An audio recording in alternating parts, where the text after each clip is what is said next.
Well, welcome everybody. We seem to be live. We want to make sure and check that that's the case, though. So for the people who are tuning in for the show, we are talking about the optimal tech stack for a solo recruiter. So if this is not the topic that you thought you were signing in for, congratulations, because you stumbled onto something that's going to be fascinating and new for you.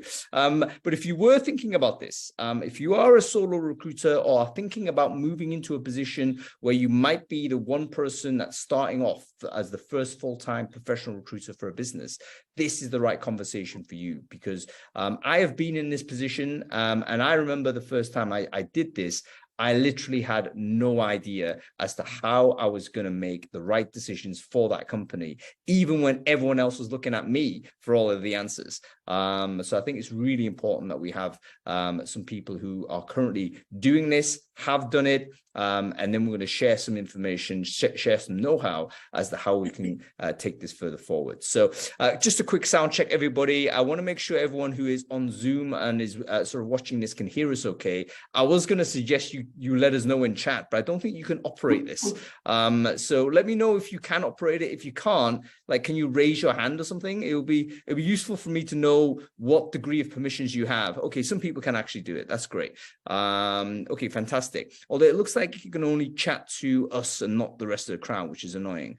Okay, no worries. Oh, everyone, I'm going to switch it to everyone. There we go. Right, everybody who is on Zoom, switch the default webinar chat to everybody so that you can speak to everyone and not just one person.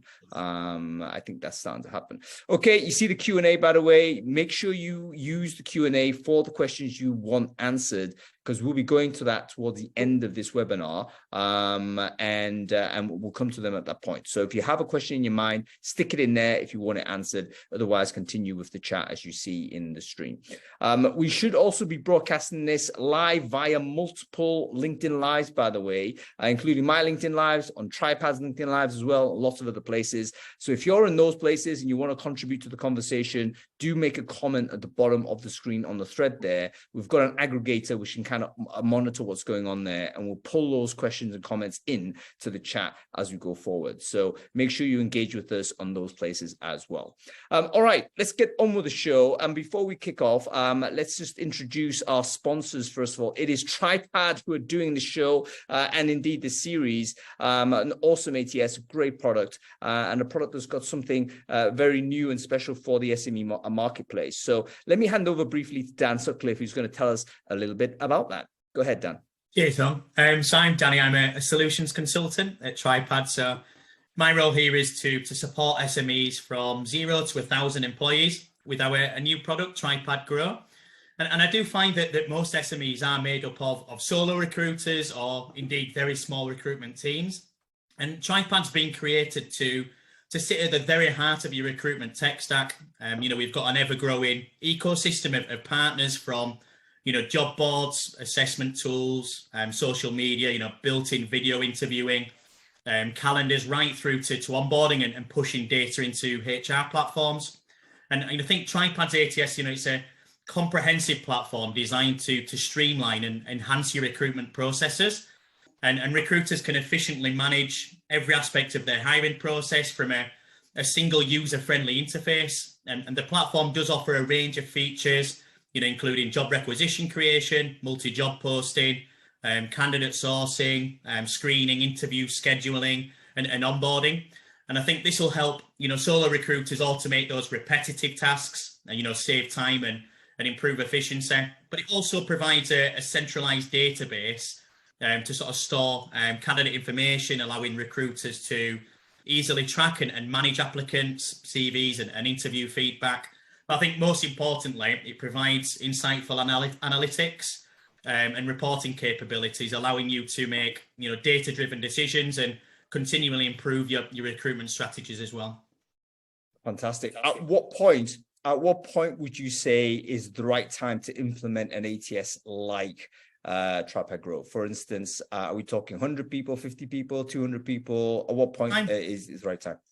Yes, I'm supporting 0 to 1,000 employees. So I don't think there's a right time. Just depends on your circumstances, really. Are you growing as an organisation? Have you got huge growth plans over the next year or two? Are you struggling losing candidates? You need to improve the candidate experience, or are you struggling to get hiring managers involved? Have you got no way of tracking sourcing spend or ROI? So I think people's drivers for change can vary in the different scenarios, really. Yeah, fantastic stuff. I remember wrestling around with a spreadsheet up until about 200 people. So, back in those days, there wasn't any option at that level. So, really good to see sort of the SME market being serviced with great technology. Thanks a lot, Dan. Hang around for the rest of the show. Enjoy it, and we'll be getting on with it from here. Okay, let's welcome our guests, everybody. Let's introduce a few people. Tracy, why don't we go with you? Can you quickly introduce yourself? Who are you? What it is you do? Yeah, sure. I'm Tracy. I work for Simmons Bars. I'm the talent partner. I'm the first one. So I'm really looking forward to this chat. Fantastic. And by the way, Simmons Bars are just literally springing up everywhere where I walk around London. They are literally, Curtain Road is one. There's another one on Old Street. I turned my head. That cafe is now turning into Simmons Bar as well. Crazy growth, but very, very popular. I think they've really nailed sort of an understanding as to what the vibe is. So it's really interesting to see it on a commercial level as well. But we never get the chance to see what's happening in the back end of it in terms of recruiting. Really great to have you on the show, Tracy. Thank you for the invite, Hung. Hey, no worries. Katie Cooper, can you quickly introduce yourself? Who are you? What it is you do? Yeah, of course. So I'm Katie, and I'm the group recruitment specialist for Lucion Group. Then I'm a one-man band there. So I've about a year ago, I think now. So I'm definitely in the swing of it now with Lucion. And I didn't address it last time we met, Katie, but you're obviously from the northeast somewhere, aren't you? Whereabouts are you from? Yes, so we are based up in Newcastle, so very rainy most of the time, and very cold. Indeed. I grew up in Billingham, which is like 60 miles south or whatever. But anyway, I recognize the accent. So wonderful to have you on the show. And we have Alan Walker, of course. Alan Walker. For the few people that don't know this guy, Alan, why don't you quickly introduce yourself? Who are you? What it is you do? I'm Alan Walker, co-founder of Udder HR Tech Consulting Business. We consult with TA and HR leaders on how to get the best out of tech. Also an ex-TA director. My last in-house roles with Pearson, world's largest education company, looking after hiring for a population of about 20,000 people. But I have been in the solo recruiter piece myself, but it's quite a long time ago. I still have some nightmares over it. I can talk through the journey. I was going to say it's a very interesting experience, but probably as a recruiter, it might be an optimal experience to have experience of both, because it is, they're very, very different, even though the skill sets required can be transferable to each. So let's get into this. In terms of the sort of experiences, and I want to maybe go with you firstly, Tracy, because I think the Simmons Bar, it's quite a recent move, I think, for you, and it was a case where they did not have a full-time recruiter before Tracy Chau. So you're the first person in to the company. Can you give us an idea how many people were already in the business before you arrived? So what number did they get to before they realized actually we need some sort of specialist resource here? Yeah, that's a really interesting question, Hung, because when you were talking about, when you hire up to like 200, then you're bringing someone in, I think they were at 300 when I came in. So it was the way they did recruitment was 2 L&D managers, and they've ran everything from posting ads to setting up like recruitment days, to doing one-to-one interviews, to training, to even running shifts. So it was just 2 people doing it. There was no one looking after the whole any of the process, and we didn't really have a people team either. So when they brought in a head of people, because they didn't have a head of people either, it was someone looking after product and people, which doesn't really make sense. So they dedicated someone to sort of like look at the whole people aspect, and was like, okay, we need a TA person, we need a culture person, and we need a dedicated L&D person, and maybe someone that does like the admin side of L&D. So when I came in, which I'm pleased that he did, was he was very open, and he said to me, listen, everything's very manual. And I was like, okay, sure. let's go and run with it, because in my previous role before, I used to work in retail. I used to work at Hamleys, the really famous toy store in Regent Street. The way they did recruitment was quite manual as well. So when I came in, they said, listen, it's very manual. We don't have an ATS system. And I was like, wow, okay, that's absolutely fine. We can launch one. So my first external meeting was the ATS provider, and we've just launched it last week. So that should make our lives easier. But yeah, it's actually quite crazy. They managed to do it with 300 people without anyone looking after the whole process. Do you know what? Let's talk about what is the optimal number, like not the optimal number, but at what point do you think it becomes untenable not to have an ATS? I wonder, Alan, you got any thoughts on this yourself? I mean, obviously the classic is, look, on zero, you should have something in place, right? That's the best case. But in reality, no, that doesn't happen. You start companies, a bunch of mates arrive, everything's on email. And realistically, that can last for a certain period of time. But have you encountered in your wanderings sort of like a shocking size of company where you think, oh my God, they literally have no central system at all? Have you got any examples you can share? Yeah, I think it's less about company size. I think it's more about hiring volumes, and actually an added less that candidate volumes.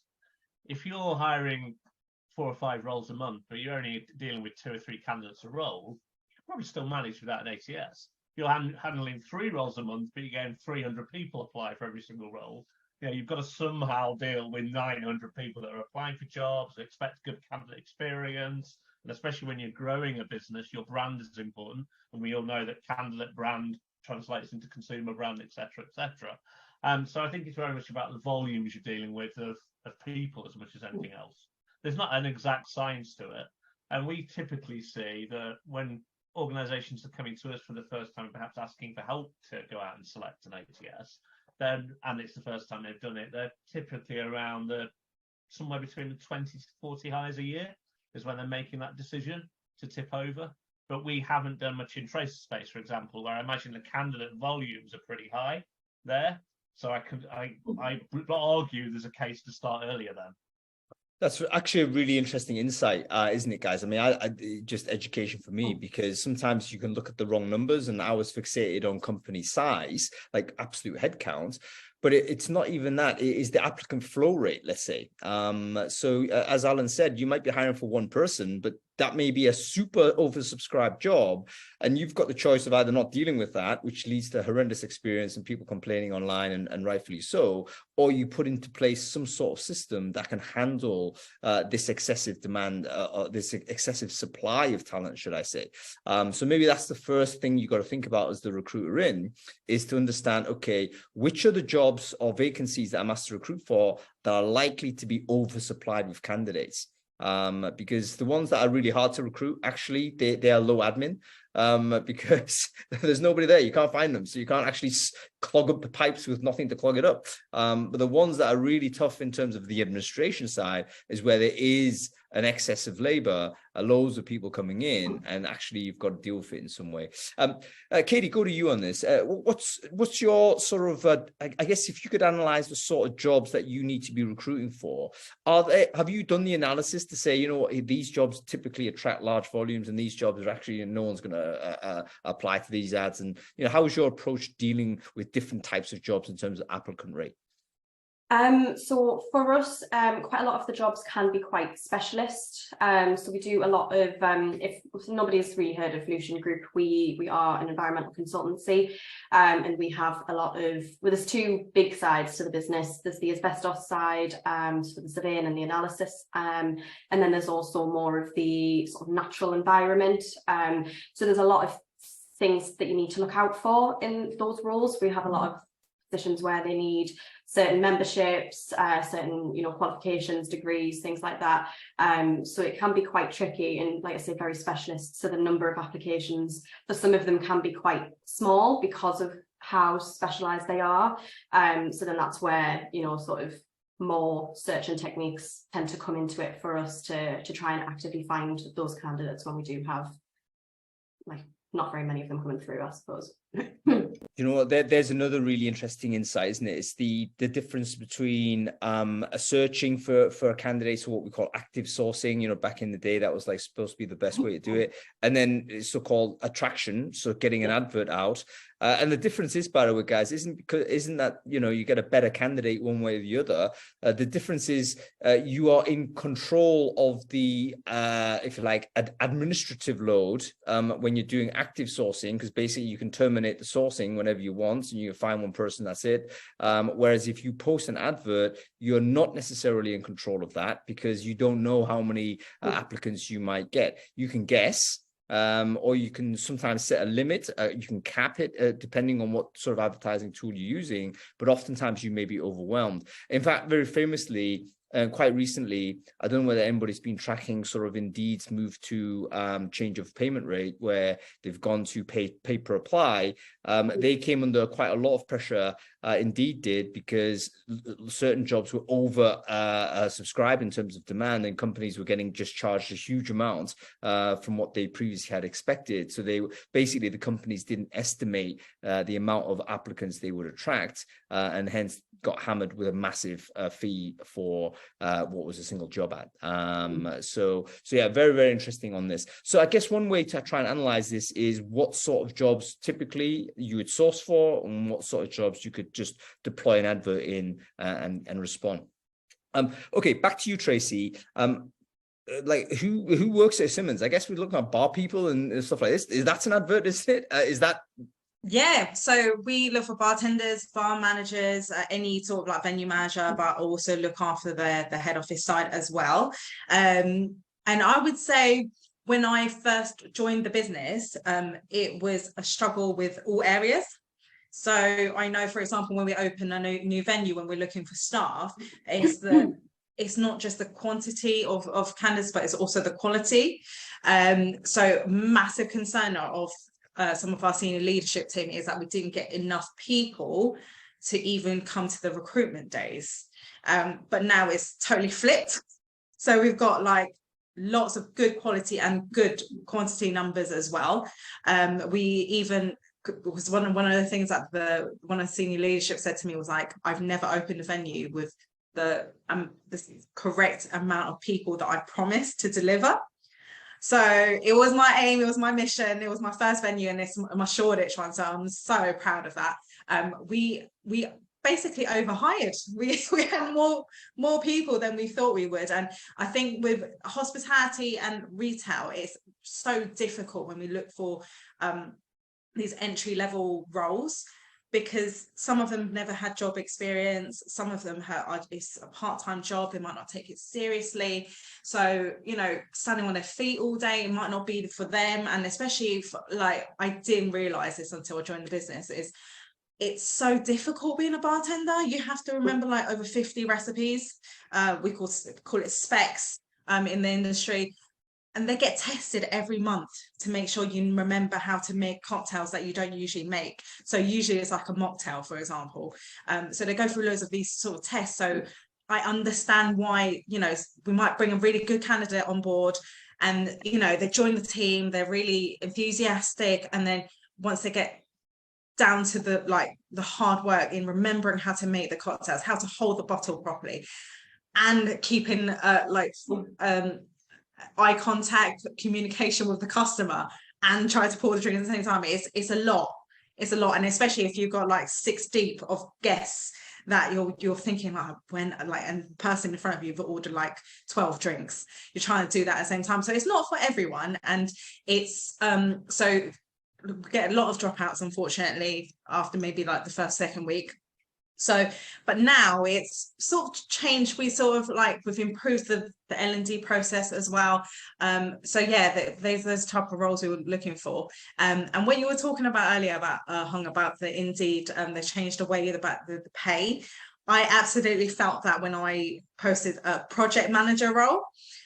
So it's a project manager role for construction, but I'm getting project managers from finance, from anything that but construction, and I found that so difficult. But yeah, I just wanted to drop that in because you mentioned that and I remembered.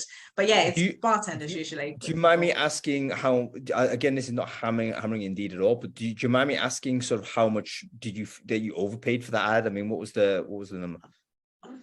I think I can't give you an exact number, but I did overpay. Like, if you think about like how many candidates I actually phone screened and put forward to the head of property, I think I think I had over like 200 applications, and I think I'm probably only put through maybe 7 people to the head of property. So that's a massive like difference in terms of that. But I understand with job seekers, they see project manager and they just apply, and it's really frustrating when, I mean, it happens with all job roles, I guess, because it happens when I look for like a general manager, let's say, and they're a team member in a different hospitality like company, so it happens all the time anyway. But it seems like roles like project manager out there, people just think, okay, project manager, I'll just apply for it, and without looking at the ad properly. Yeah, it's basically, and it's almost a vicious circle, isn't it? Like, if person doesn't get a response, then they're more likely to be more casual the next time they see a similar job, and they'll apply even further. So it's not even, how do you call it? Not applicant rate, but the individual applicant frequency, let's say, the amount of times a job seeker applies to different jobs is related to how much feedback he or she gets. And if it's zero feedback, then they're going to keep, they think, okay, I got to respond my even more volume and even less care per application, because what's the point in reading this application when I get no response anyway? So lots of things to fix in the recruitment game. So very interesting to hear about the how you acquire candidates top of funnel for those types of roles. And I guess this kind of lends itself a little bit to those other roles where, the expertise isn't required. So I'm immediately thinking of things like graduate entry roles, for instance. And, if you think about talent pipelining, hiring for potential and so on, that's probably more done via an advert, and then you assess for the talent some way, and then they're in, rather than you sourcing for potential. Like how are you even meant to be doing that? So any company that cares about talent pipelining for the next generation probably needs to think along these types of lines. Okay, let's talk about the first bit of manual process that you looked at and you thought, what, I've got to throw a tool at this. Because it's absolutely nonsensical that people are just spending time doing this. Katie, let's go to you. Was there an obvious thing that needed to be automated, or at least an obvious thing that needed to go digital? Let's forget about automation for now. A lot of stuff might even be paper shuffling at this point. So have you got an example to share with us?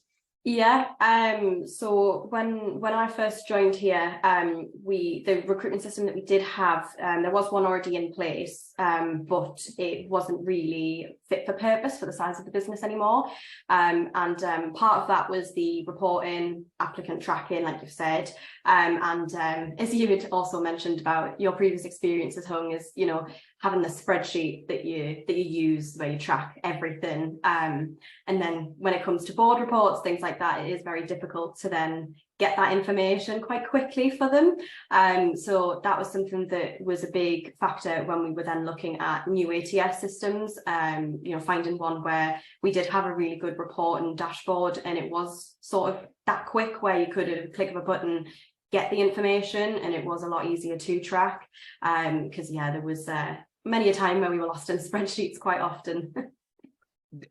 Was that, so the reporting was the thing that made it obvious? Was that because you were experiencing the request from the business to update them in terms of where we're at and stuff? Is that how it emerged, that requirement?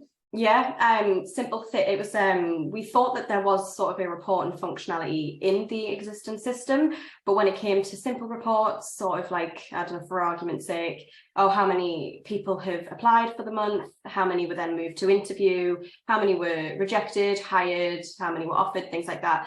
It was very, very difficult for the system to be able to pull that information. So it was then a manual thing of me going back for every vacancy for that month, how many people had applied, were rejected, interviewed, etc. So as you can imagine, that was quite a time-consuming task to do.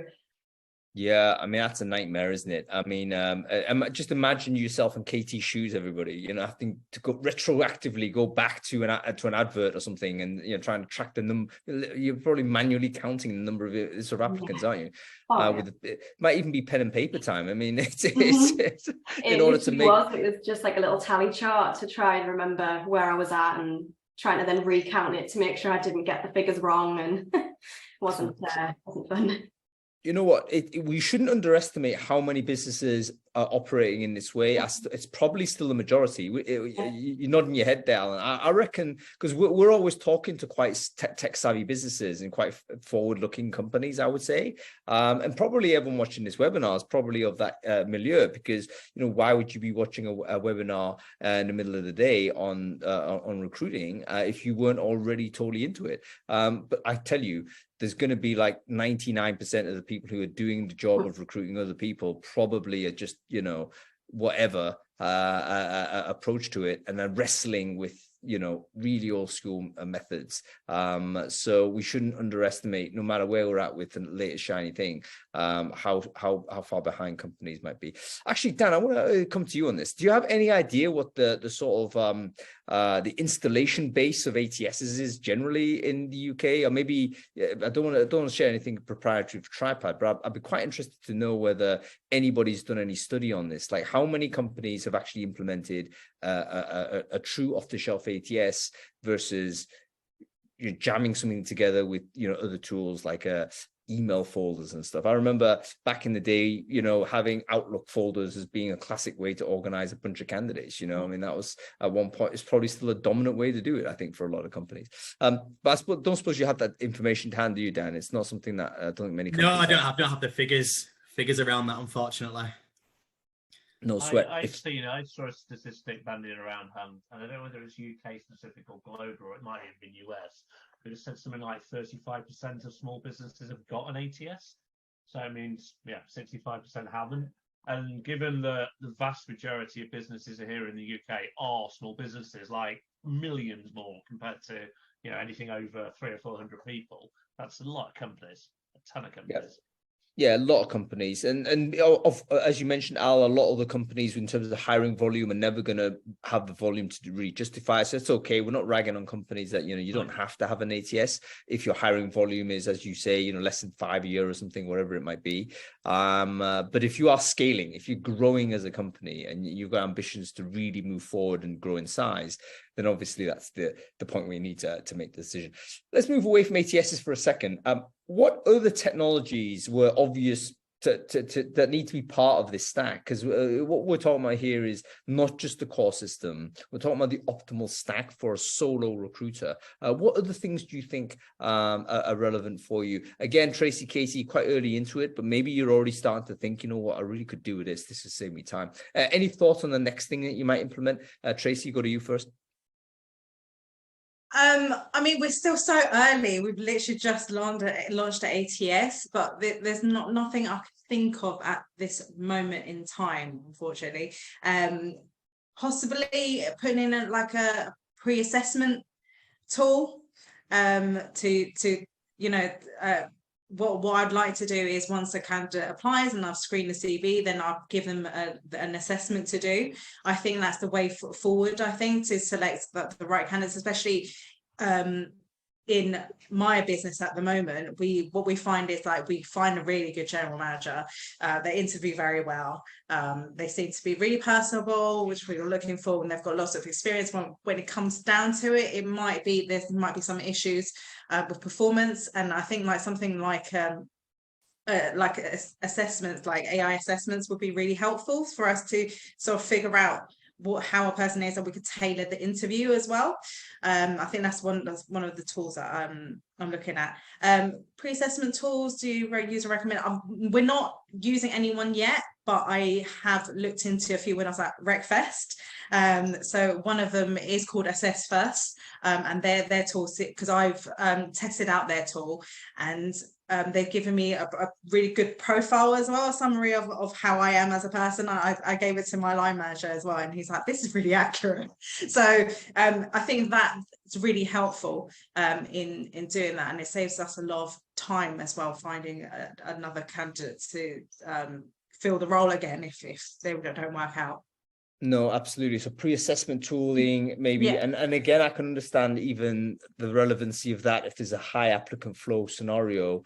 I remember the very first pre-assessment tool I implemented was an asynchronous video thing way back when, and it was because to deal with the applicant flow from candidates, where there's a graduate role, you were inundated, there was no way you could be fair to any of those candidates because you were just overwhelmed by the volume. You end up just selecting, fairly arbitrarily, I'm afraid to say, and it goes to education. You end up saying, you know what, I got to convert these 200 applicants to 50. How do I do that? I'm gonna have to use a university here. I can't call them up, or one person cannot have those interviews with every single candidate, give everyone fair play. So you actually deploy an unfair system just to manage the flow. So having some tooling to help you with that, and the tool we used at the time, I forget what it was, but it was classic asynchronous video interview.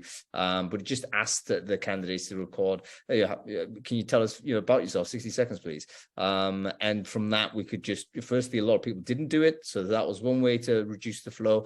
The ones that did, we could start, understanding a little bit about, communication levels, the articulation, basic stuff like this, front of house type of job, this one, a sales job. So again, we could get a little bit of an inkling as to how they would come across in that medium. So it turned into being quite a useful thing. So again, pre-assessment seems to make sense when there's high volume flow. How about you, Katie? ATS, let's say it's a given, but what else do you think might be useful for you in the role? To be fair, at the moment, I'm still trying to figure that out. We've sort of we implemented the new ATS end of May now, so we're sort of in the flow of things. But yeah, so I'm just sort of trying to figure out what would be the next steps and what we would find the most beneficial. Okay, fantastic. Alan, we have to go to you on this. Do you have an opinion on it, what might be a kind of a classic combo, or is it more, obviously it's going to be case by case, but what's your general feel? Let's say ATS is a given. What else needs to be happening sort of in that tech universe? I think it's less the what, it's how you make decisions, as much as anything for me. I think you've got to look at what the business case is and what business problem you're trying to solve, or recruiting problem you're looking to solve. So if your problem is candidate flow, you're getting far too many apply, and then assessment technology might be the thing you want to strip in, back to your point, because you can slow down that flow, wheedle out the ones that aren't right, make sure those that are right are faster tracked in the process. That could be the answer.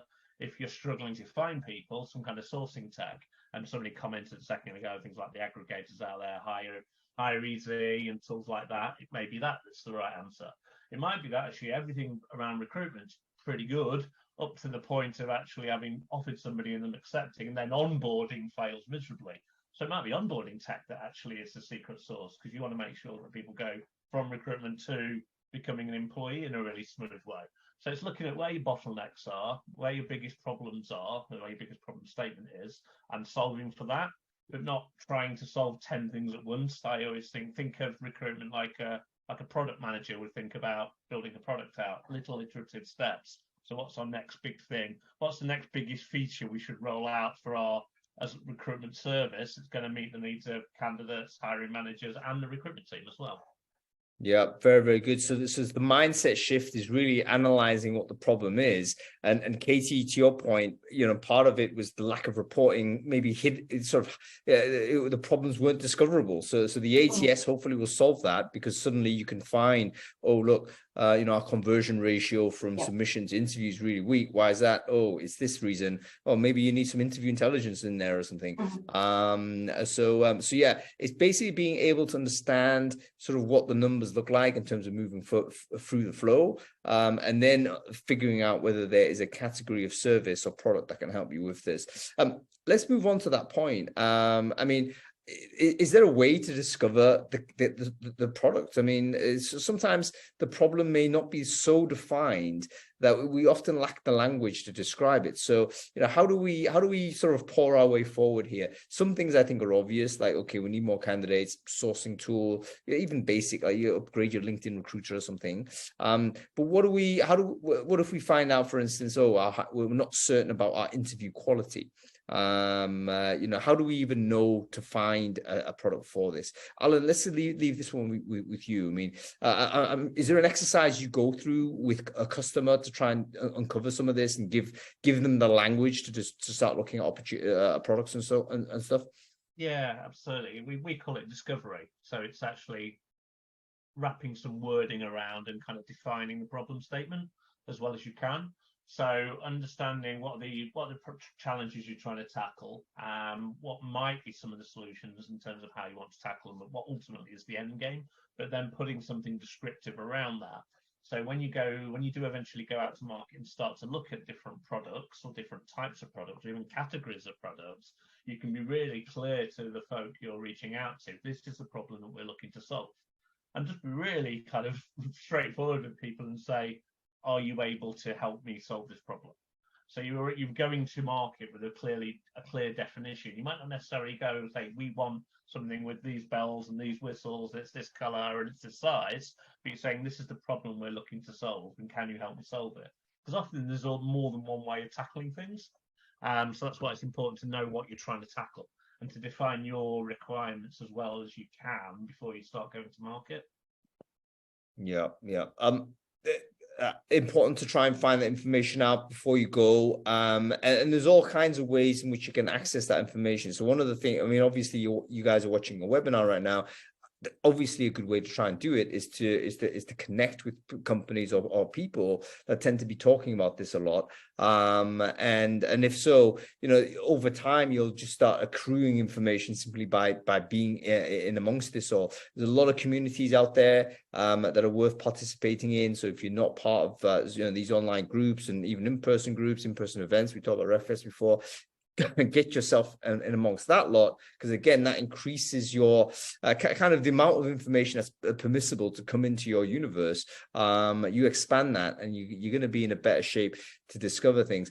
One thing I think is really tough, in my opinion, is using a search engine to find the tooling. I really struggle with this because oftentimes I lack the language to describe what it is I want. And of course, the results are all festooned with adverts, and I'm not clear at all as to whether this is even the right sort of thing. So, is there a way to search for a category or a product? I mean, we've talked about the community side and doing it that way. Is there another way to find this thing, or is it too difficult to do? Any thoughts? I'll throw this open to everyone. Well, we have a way, but we've built an internal database of pretty much every bit of tech out there on the market, and we've got our own kind of review system and feedback we've gained from people. So we've got something that we use as a tool, but it's not something that it's not in the state that we can kind of reveal it to the world as such. But there are other tools out there that do similar things. I think the challenge of those search engines is that actually it's the step before that that's more important. It's knowing what you should be searching for and defining your requirements and making sure you're going to market with that real clear vision of what you need. And you only do that properly if you've done that discovery bit in the right way. And you, in essence, at least a loose shopping list. If you don't necessarily have the finite ingredients, you know what the meal is that you're trying to kind of cook at the end, so to speak. I think that's really, really important because there's no shortage of vendors. We know this. There's just so many.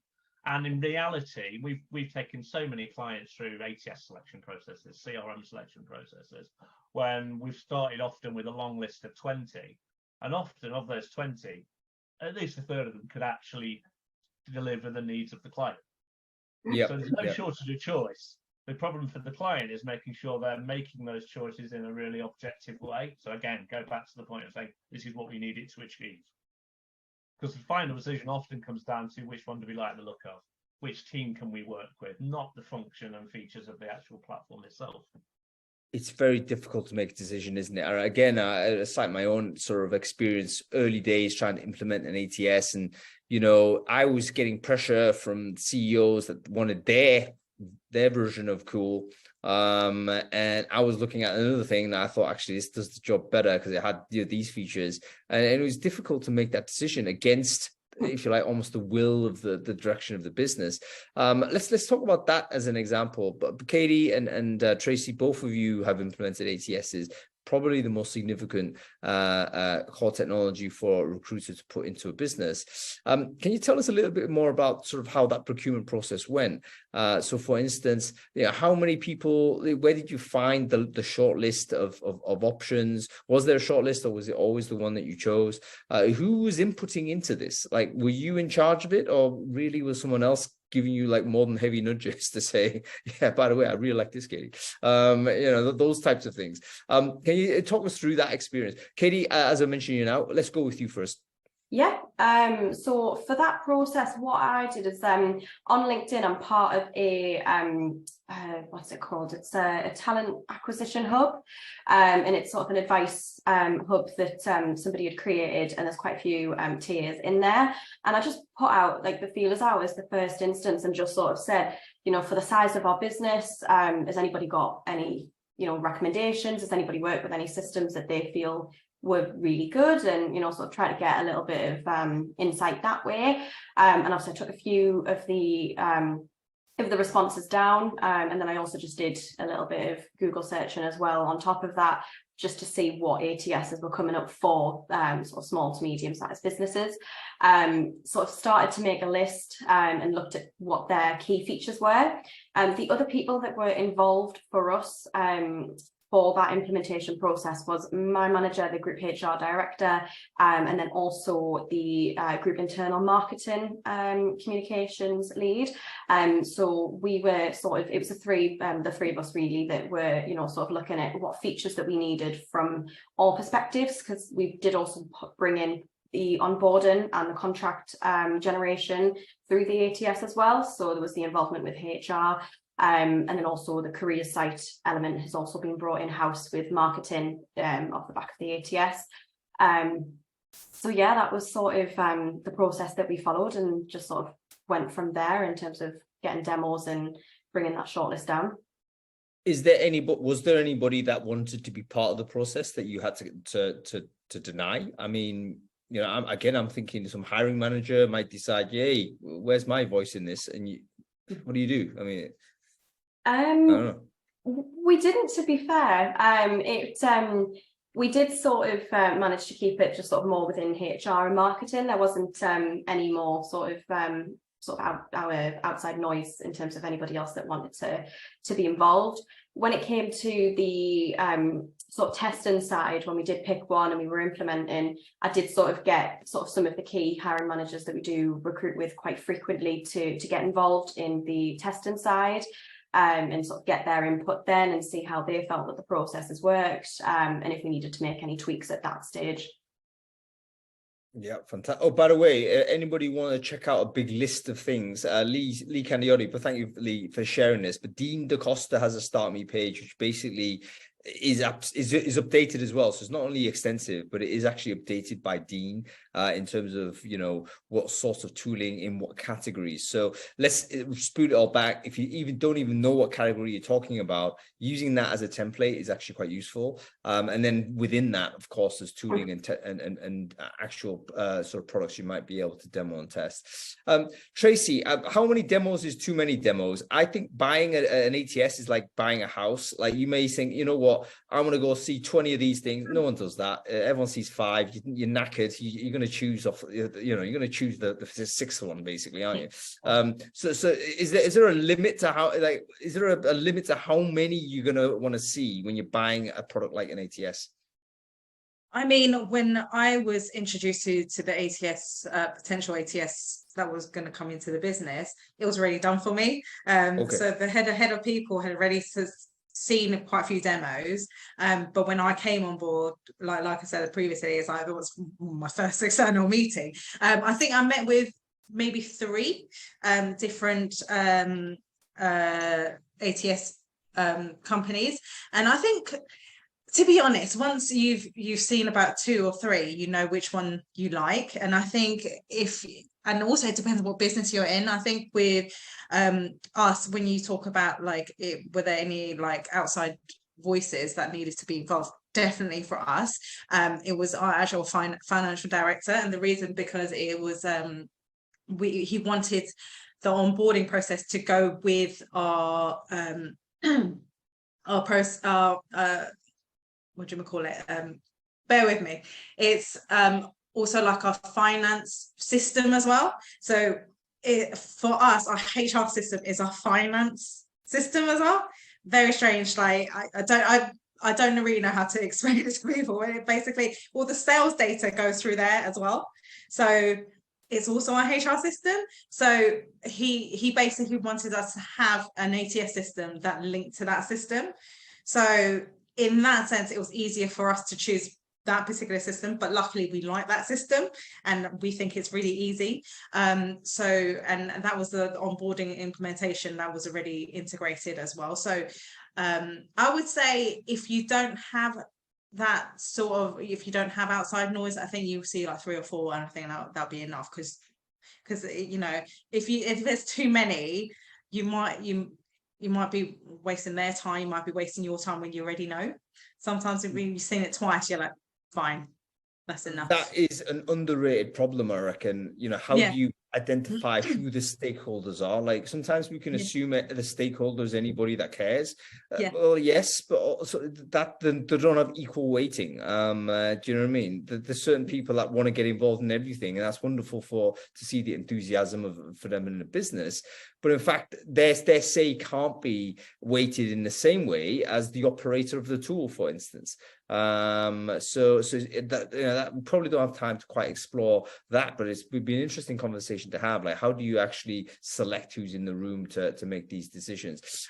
The integration aspect is fascinating. I mean, Alan, I suppose that's got to be probably an underrated part of the assessment, because if you're a recruiter, you might not actually be aware of what the sales system is, right? I mean, that's outside of your thing. You like your product, it's great, you've fallen in love with this thing, and then suddenly actually there is a relevancy because this sales system actually is the HR system, and in fact it's all totally connected. So I guess the first conversation you need to do is, or the first thing you need to do, is audit the existing systems in the business, and then figure out what degree of interaction these existing systems are going to have with an ATS.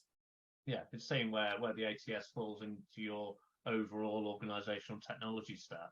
Is it at the beginning of the people part? Is it somewhere quarter of the way down because you still kick stuff off in the HR platform before then pushing a role to the ATS, and so on and so forth? So integration is vital, particularly if you're scaling and you're growing, and part of the reason for bringing an ATS in is because you want to start acting like one of the big boys or big girls and growing up and be able to report on stuff and all that kind of thing. You've got to make sure that your ATS integrates with the right solutions internally. Yeah, absolutely. And thankfully, technology is getting better this way. I think we're starting to build we're starting to build technology that is kind of more natively connecting with other off-the-shelf products. By the way, this is actually a good sort of excuse to buy, not a good excuse, but a good reason to buy the off-the-shelf, because essentially they should have got more interoperable over time, rather than try and produce your own thing, which as some technical companies do want to try and do this, but they end up sort of with a proprietary system that really is difficult to interact with other things, and potentially so dependent on 2 or 3 developers that have originally built it, and it's a road to guaranteed disaster, I think, if you went ahead and did that. So yeah, okay. Let's keep in mind single recruiter, solo recruiter. Is an ATS I think an ATS has got to be different according to the numbers of users that are using it. So is there a different type of ATS that suits particularly the solo recruiter? Or is it simply a case of how you configure it? Or is it more, am I on the wrong path here? I mean, who knows? Are any ATSs optimized for this operation? So forget about the size of the company. I'm talking about one operator.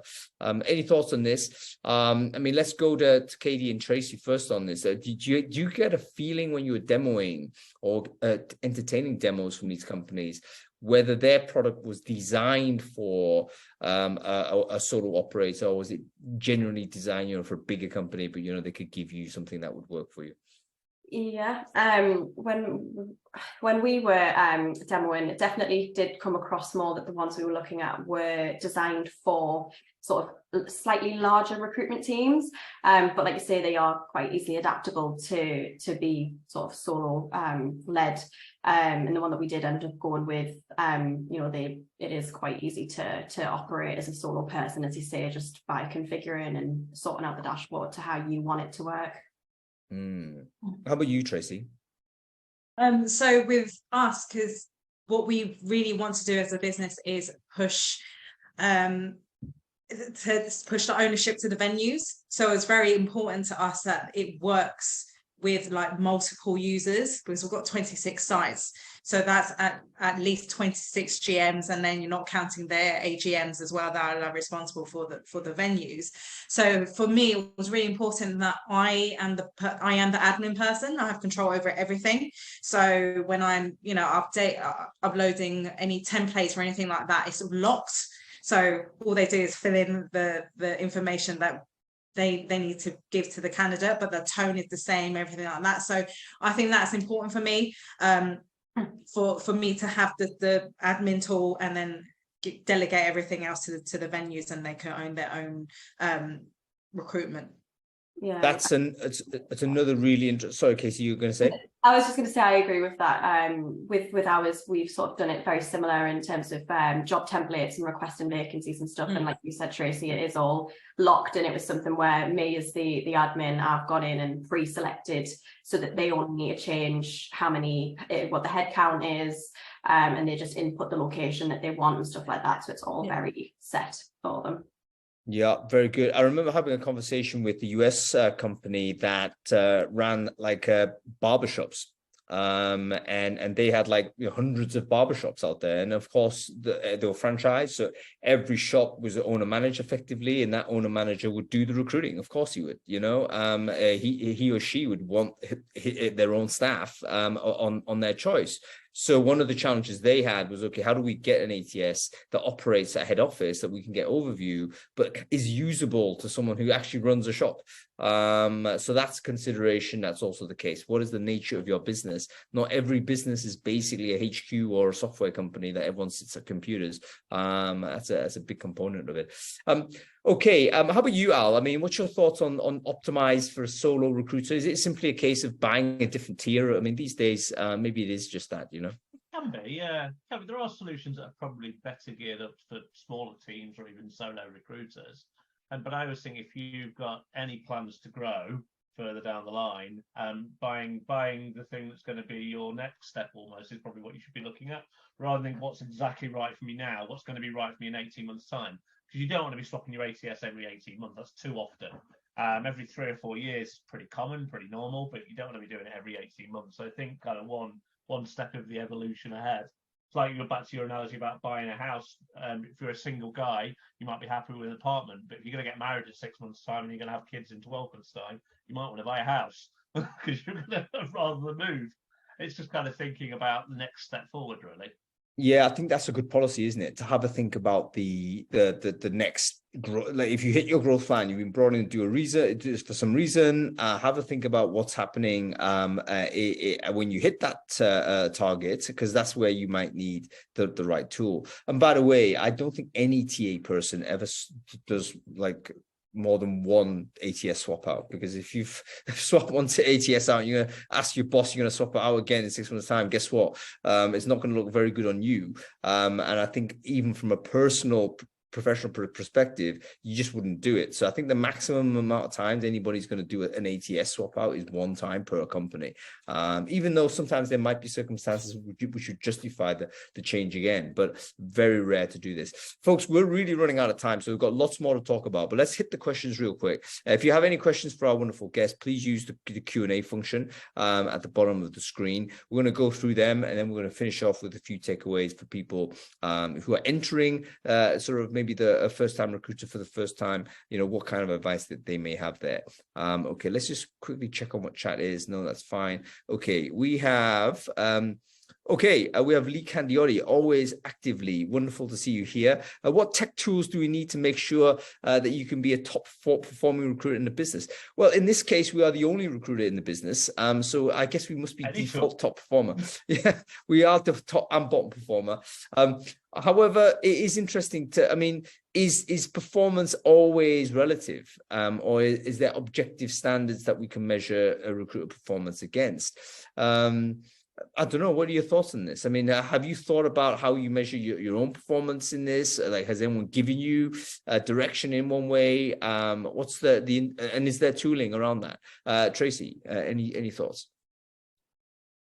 For me, it's less about tools, really. For me, it's just to make sure the whole process is improved. So having an ATS is already an improvement, and even looking at the candidate experience. I think one of the things that we've really sometimes my business forgets is the candidate experience, and I think having something like an ATS is so helpful, because for example, what I was talking about, I have control over everything, and then having all the tone of emails and job descriptions the same. If I was to just not have that at all with all the different venues, they'll post ads just saying bartender, come and work with us, and that's absolutely it. So I think to be a top recruiter, I guess it's just to look at the process and just see where you can sort of improve. It doesn't have to necessarily be anything tech, but obviously that's just for the sector I'm in. It will be different obviously in a tech business. So yeah, I don't know if I've answered that question correctly, but no, I hope you get an insight. I'm not sure you have either, Tracy, but it was wonderful to hear you talk about it anyway. Okay, good stuff. How about you, Katie? What's your thoughts on how to measure a recruiter performance? Is that something that you feel you need to do for your own sort of sake, or do you think that I'm going to be judged purely by the outcomes that we're producing here? It's kind of superfluous for one recruiter to produce their own sort of framework here. Yeah, I think you've sort of hit the nail on the head there, Hung. I think it's more, like you say, just about personal performance and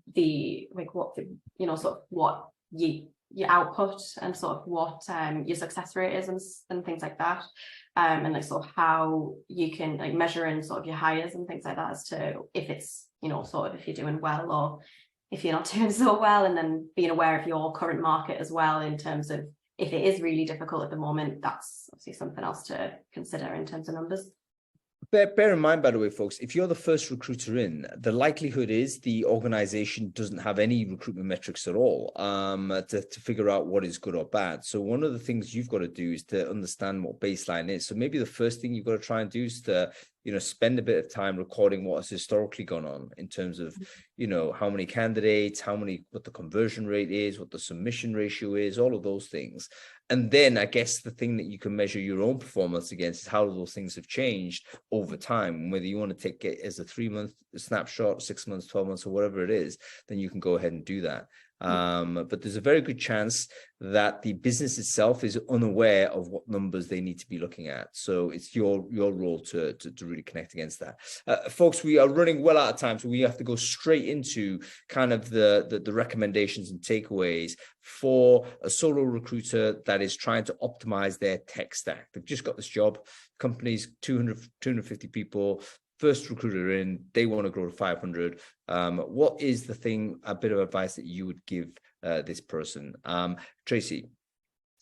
Look at what they've got now, and then see if you can sort of improve anything. If it is an ATS system like myself, I didn't have one, do that. If they've already got an ATS system, do they have the integration to on board? Because that's also a bit that's really important. You don't need to sort of go in and re-upload or repopulate any of the details. It's one smooth process.